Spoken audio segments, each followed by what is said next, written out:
starting a July garden tour. Here we are on the porch with the coleus here on the left and the right that I got seeds from Rose. And there's another little coleus in the middle there and some dead nettle orlamium and some lemon coral sedum. So these are coming along.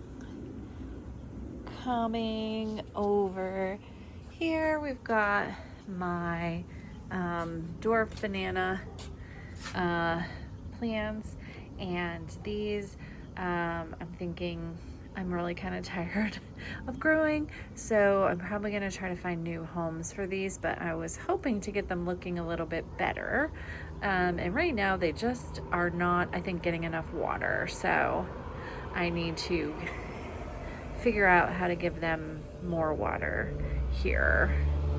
All right, coming down, gonna walk around here for a minute, and standing back to look at this part of the garden, which is looking, see if I can get my shadow out of the frame there. It's looking really good. I'll zoom in here a little bit. Let's see, we've got the twister. I think it's green twister right there in the center, and then above it is the purple phlox, and you can see the butterfly bush is doing well, and there's the dogwood sort of over here, and then I'll zoom out a little bit and you can see the lavender is looking really good. I think I might shear it back, or maybe not. I did last year and it had a nice second flush of blooms, which was great. There's actually two different kinds of lavender here, but I still like it. Over here we have just my pots, and I still have my spring flowers in there, but I put some angelonia in the middle, and with water the spring flowers are still looking okay, and I just want to show this little petunia that's self-seeded into this cracked pot, and so I just went ahead and let it grow. So it's just kind of a funny little volunteer in a little funny space. So backing up here, just a lot of different now varieties that I have planted here of Rudbeckia. So you can see kind of I'm getting some taller varieties, and they're still sort of the original varieties, but those were starting to die out, the original Rudbeckia. My daylilies were in heavy bloom, but they have taken a lull. So funny. And then over here we've got the Coreopsis, and it is looking really great. And back here you can see that this is now kind of what my rose bushes look like. I just have two that I am maintaining, but the Japanese beetles are so bad. For these particular rose bushes, I decided what I'm doing now is cutting back the rose bushes right when the Japanese beetles start, covering the rose bushes, and then hopefully by the time the Japanese beetles are done, I'll be able to take these off and still enjoy a second set of balloons in the fall. See if I can not shade it too much. It's hard to tell, but my little fig tree is sort of there underneath. Let's see if I can point to it. Right there, underneath the hydrangeas. And I've got a few Gara plants there that are looking good. The showiest plant of all is my hedge of hydrangeas, which is always really nice this time of year. And I think it's particularly beautiful this year. And then I've got some new hydrangeas that I planted last year, and they are hanging in there. Nothing particularly special about how they look this year, but just that they are surviving on their own. They're putting up blooms. They're not wilting every day, so they are doing well and getting established. Okay, coming around here, I do have my large row or hedge of the catmint all down, and it just is in constant bloom, but it's also constantly could be cut back, but I just don't. Here I've got some big daylilies that are really massive, and these are having their day and blooming all the time right now. And here, this one is just going gangbusters. Just massive in size and doing really good in this particular spot. And then we're gonna come down and see a whole nother set of daylilies that, I didn't even think I liked daylilies, and then somehow I bought more daylilies, and I do have to say I've been very happy with these little sets of daylilies here that I have along the side of the house. They really are showy, and this is a part of the yard that I just really couldn't get hardly anything to grow for so many years. So the fact that these look nice is really awesome. Coming around to some of the more weedy spots in the yard, I have fought with this area, and so still kind of fighting just the weeds. And then around the back, I've got some more catmint. This is kind of the variety that doesn't necessarily spread as much as kind of the one along the side. And then this here is my Caryopsis, which hopefully by the next time I do a tour will be in bloom. You can see it's just about, let's see if we can zoom in, just about to actually start blooming. And this was a volunteer. I kind of wish I could move it a little bit, but it's fine.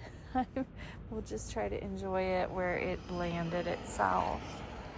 And then over here is one of my other favorite rose bushes, and this one does have the beautiful roses. It is obviously lulling right at the moment, but I'll just show you kind of that pretty flower. And this is the one that had a lot of aphids. The last time I did my tour, I don't see any more aphids, but I do see some Japanese beetle damage. I will say the beetles do like this rose too, but not nearly as much as the ones in the front. So I don't feel like I have to cut this one back, but I definitely could deadhead it. It also will flush back without deadheading, but I missed the window on that. So coming over into the yard, and say hello to the dogs. Hey, ladies. It's not been the best start of the year yet, but that's kind of why I enjoyed seeing Rose's video so much. So here in this bed, I tried to plant some zinnias, and that failed miserably. So I just threw out more seeds and adjusted the water a little bit here in the last, like about a week ago. So hoping we can still get some zinnias. In this bed, The zinnias did take, but that's not that many, and I didn't get any zinnias taking in this side of the bed, so I think it's a water problem. I did do some new irrigation this year, and so I think I need to do some adjusting. Down here though is my nata pinos, which is my peppers, and they are always kind of slow, but they're actually putting on growth, and so I know that they will probably be fine. Oops. Hold on a second there. So the Japanese beetles do like the zinnias. So this zinnia right here has got some damage, but it's all, they'll be fine. Sometimes I use perithrin when they start to get really thick amount of Japanese beetles, and that usually actually knocks the beetles down. And they don't usually come back because I think they go find something else that they like better. Here's my tomatoes, still a ways to go in terms of actually producing anything. But we are getting bigger in size. Yeah, I think we'll have a decent, tomato harvest.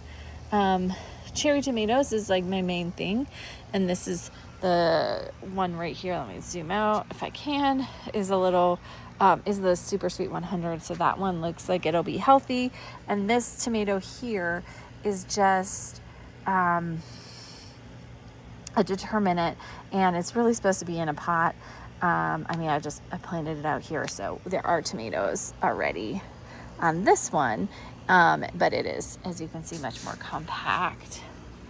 Over here is where I had my zucchini, and it just was getting, it just wasn't thriving. It was just still tiny, and the stems were really damaged.